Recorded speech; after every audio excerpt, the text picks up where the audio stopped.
Kushalnagar block Congress ಸಮಿತಿ ವತಿಯಿಂದ ಮಾಜಿ ಪ್ರಧಾನಿ ದಿವಂಗತ ಮನಮೋಹನ್ ಸಿಂಗ್ ಅವರಿಗೆ ಶ್ರದ್ಧಾಂಜಲಿ ಸಭೆ ಬ್ಲಾಕ್ ಕಾಂಗ್ರೆಸ್ ಕಚೇರಿಯಲ್ಲಿ ಏರ್ಪಡಿಸಲಾಗಿತ್ತು. ಮನಮೋಹನ್ ಸಿಂಗ್ ಅವರ ಭಾವಚಿತ್ರಕ್ಕೆ ಪುಷ್ಪಾರ್ಚನೆ ಮಾಡಿದ ಪಕ್ಷದ ಮುಖಂಡರು, ಕಾರ್ಯಕರ್ತರು ಮೃತರ ಆತ್ಮಕ್ಕೆ ಶಾಂತಿ ಕೋರಿದರು.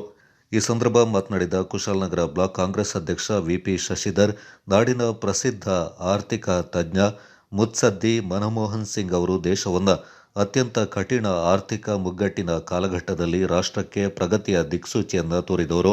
ಅಂತಾರಾಷ್ಟ್ರೀಯ ಆರ್ಥಿಕ ಸಲಹೆಗಾರರಾಗಿದ್ದ ಅವರು ವಿರೋಧ ಪಕ್ಷದ 1990-91 ಆಡಳಿತದ ಸಮಯದಲ್ಲಿ ವಿದೇಶದಲ್ಲಿ ಭಾರತದ ಚಿನ್ನವನ್ನು ಅಡವಿಟ್ಟು ಸಾಲ ಪಡೆಯಬೇಕಾದ ದುಸ್ಥಿತಿಗೆ ದೂಡಿದ ಹೀನಾಯ ಪರಿಸ್ಥಿತಿಯಿಂದ ಮುಂದಿನ ನರಸಿಂಹರಾವ್ ಸರ್ಕಾರದಲ್ಲಿ ಹಣಕಾಸು ಸಚಿವರಾಗಿ ಚಿನ್ನ ವಾಪಸ್ ತರುವ ಮೂಲಕ ಪಾರು ಮಾಡಿ ಭಾರತದ ಘನತೆ ಗೌರವ ಕಾಪಾಡಿದ ಆರ್ಥಿಕ ತಜ್ಞ ಅಂತ ಬಣ್ಣಿಸಿದ್ರು.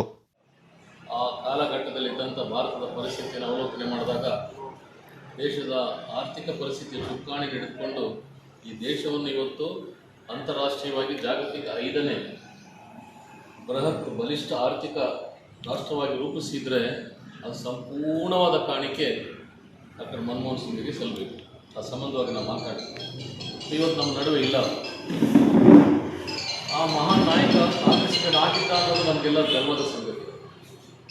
ಅಂಥ ಮಹಾನ್ ನಾಯಕ ಕಾಂಗ್ರೆಸ್ಗೆ ಆಗಿದ್ದ ಅನ್ನೋದು ನಮಗೆಲ್ಲರಿಗೂ ಬಹಳ ದೊಡ್ಡ ಸಂಗತಿ. ಸೊ ಅವರ ಅಗಲಿಕೆ ಕಾಂಗ್ರೆಸ್ ಪಕ್ಷಕ್ಕೂ ಈ ದೇಶಕ್ಕೂ ಬಹಳ ತುಂಬ ವಯೋಸಹಜವಾದ ಕಾಯಿಲೆ ಇರ್ತಿತ್ತು. ಆದರೆ ಅವ್ರ ಮಾರ್ಗದರ್ಶನ ಆಗತ್ತೆ. ನೋಟ್ ಬಂದಿ ಆದಾಗ, ನೋಟ್ ರದ್ದತಿ ನಡೆದಾಗ ಹೇಳಿದ್ರು, it's organised crime on Indians ಅಂತ. ಇದು ಬಹಳ ದೊಡ್ಡ ಕ್ರೌರ್ಯ ಇದೆ, ಸಂಘಟಿತವಾದ ಒಂದು ಕ್ರೌರ್ಯ ಭಾರತೀಯರ ಮೇಲೆ ಆಗ್ತಾ ಇದೆ. ಬಹಳ ಅಪ್ರಬುದ್ಧ ನಿರ್ಧಾರ. ಇಡೀ ದೇಶ ಕಾಯ್ತಿತ್ತು ಏನು ಹೇಳ್ತಾರೆ ಅಂತೇಳಿ. ಈ ಸಂದರ್ಭ ನಗರ ಕಾಂಗ್ರೆಸ್ ಅಧ್ಯಕ್ಷ ಜೋಸೆಫ್ ವಿಕ್ಟರ್ ಸೋನ್ಸ್, ಕೆಪಿಸಿಸಿ ಮುಖಂಡರಾದ ಕೆಪಿ ಚಂದ್ರಕಲಾ, ಕೆಪಿಸಿಸಿಯ ಮಂಜುನಾಥ್ ಗುಂಡೂರಾವ್, ಕುಶಾಲನಗರ ಪುರಸಭೆ ಅಧ್ಯಕ್ಷೆ ಜಯಲಕ್ಷ್ಮೀ ಚಂದ್ರ, ಪ್ರಮುಖರಾದ ನವೀನ್ ಗೌಡ, ಜಗದೀಶ್, ಅಶೋಕ್, ರಮೇಶ್ ಮತ್ತಿತರರು ಪಾಲ್ಗೊಂಡಿದ್ದರು.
ಅಪ್ಪಟ್ಟಿಗ ಕಾಂಗ್ರೆಸ್ಸಿಗನಾಗಿ ಒಂದು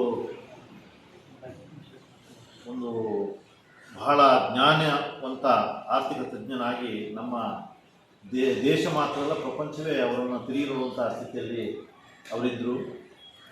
94ನೇ ಇಸ್ವಿಯಲ್ಲಿ ಪಿ ವಿ ನರಸಿಂಹರಾವ್ ಅವರ ಪ್ರಧಾನಮಂತ್ರಿ ಆಗಿದ್ದಂಥ ಸಂದರ್ಭದಲ್ಲಿ ಫ್ರೀ ಹ್ಯಾಂಡಾಗಿ ಅವರಿಗೆ ಹಣಕಾಸು ಮಂತ್ರಿಯವರ ಒಂದು ಖಾತೆಯನ್ನು ಕೊಟ್ಟಂಥ ಸಂದರ್ಭದಲ್ಲಿ ಅವರು ಮಾಡಿದಂಥ ಹಲವಾರು ಪ್ರಗತಿಪರ ಯೋಜನೆಗಳು ಇವತ್ತು ಭಾರತದಲ್ಲಿ ನಾವೆಲ್ಲರೂ ಇವತ್ತು ಕಾರಲ್ಲಿ ಓಡಾಡ್ತಾ ಇದ್ದೀವಿ, ಒಳ್ಳೆ ರಸ್ತೆಯಲ್ಲಿ ಓಡಾಡ್ತಾ ಇದ್ದೀವಿ. ಪ್ರತಿಯೊಂದು ಮನೆಯಲ್ಲಿ ಕಾರ್ ಇದೆ, ಬೈಕ್ ಇದೆ, ಆಟೋ ರಿಕ್ಷಾ ಇದೆ, ಇನ್ನೊಂದಿದೆ, ಮತ್ತೊಂದಿದೆ ಅಂತ ಹೇಳಿದರೆ ಅದು ಅವರ ಒಂದು ಯೋಚನೆಯ ಅವರ ಒಂದು ಮುಂದಾಲೋಚನೆಯ ಒಂದು ಪರ್ವವಾಗಿ ಇವತ್ತೆಲ್ಲ ನಾವು ಅದನ್ನು ಅನುಭವಿಸ್ತಾ ಇದ್ದೀವಿ. ಇವತ್ತು ನಮ್ಗೆ ಯಾರಿಗೂ ಗೊತ್ತಿರಲಿಕ್ಕಿಲ್ಲ ಅವರು ಅವತ್ತು ಏನು ಮಾಡಿರುತ್ತಾರೆ. ದೇಶ ಬಹಳ ಅಧೋಗತಿಗೆ ಇಳಿದೋಗಿತ್ತು. ಅಂಥ ಸಂದರ್ಭದಲ್ಲಿ ದೇಶದ ಒಂದು ಹಣಕಾಸು ಸಚಿವರಾಗಿ ಅವರು ಒಂದು ಕಾರ್ಯವನ್ನು ತೊಡಗಿಸಿದರು. ನೀವೊಂದು ಸಭೆನ ಏರ್ಪಡಿಸಿದ್ರು ಡೆಲ್ಲಿಲಿ. ಆ ಸಭೆಯಲ್ಲಿ ಅದೇನು ಸಭೆ ಅಂತ ಹೇಳಿದ್ರೆ ಮಹಿಳೆಯರು ಅಂದರೆ ಆರ್ಥಿಕವಾಗಿ ಬೆಳೀಲಿಕ್ಕೆ ಯಾವ ಥರ ಬೆಳಿಬೋದು ಅನ್ನೋದಕ್ಕೆ ಒಂದು ಅವ್ರದ್ದು ಟಾಪಿಕ್. ಎಷ್ಟೊಂದು ಹೇಳಿದ್ರೆ ನಾನು ಆ ಥರ ಗಂಭೀರತೆ ಇರೋ ಪರ್ಸನ್ನ ನನ್ನ ಲೈಫಲ್ಲಿ 35 ವರ್ಷದಲ್ಲಿ ನಾನು ರಾಜಕಾರಣಿ ನಾನು ನೋಡಿದ್ದು ಅವರೊಬ್ಬರು SR ಕೃಷ್ಣ ಅವರು. ಆ ಥರ ಅವ್ರು ಸ್ಟೇಜಿಗೆ ಬಂದಿದ್ದು ಎಲ್ಲ ನನ್ನ ಕಣ್ಣು ಮುಂದೆ ಇದೆ. ಆಮೇಲೆ ತುಂಬ ಲಿಮಿಟೆಡ್ ಲೇಡೀಸು, ಪರ್ಟಿಕ್ಯುಲರಾಗಿ ಯಾವ್ಯಾವ ಲೇಡಿ ಬರಬೇಕೋ ಅವ್ರವ್ರು ಬಂದ್ಬಿಟ್ಟು ಅವ್ರ ಜೊತೆ ಫೋಟೋ. ನಾನು ಇವತ್ತು ಬೆಳಗ್ಗೆ ಅವ್ರ ಫೋಟೋ ನನ್ನ ಜೊತೆ ನಾನು ನೋಡ್ಕೊಂಡು ನಾನು ಅನಿಸ್ಕೊಂಡೆ. ನನಗೆ ಇಷ್ಟು ಚೆಂದ ಅಂತ ಹೇಳಿದ್ರೆ ನೀವು ನಂಬಲ್ಲ, ಅವ್ರು ಪ್ರಧಾನಮಂತ್ರಿ ಅಂತಾರೆ ಅವ್ರು ತೋರಿಸ್ಕೊಂಡಿರೋ ಸಿಂಪಲ್ ಆ್ಯಂಡ್ ಸಿಂಪಲ್. ಇವತ್ತು ನಾವು ನೋಡ್ತಾ ಇದ್ದೀವಿ ಪ್ರಧಾನಮಂತ್ರಿಗಳು ಯಾವ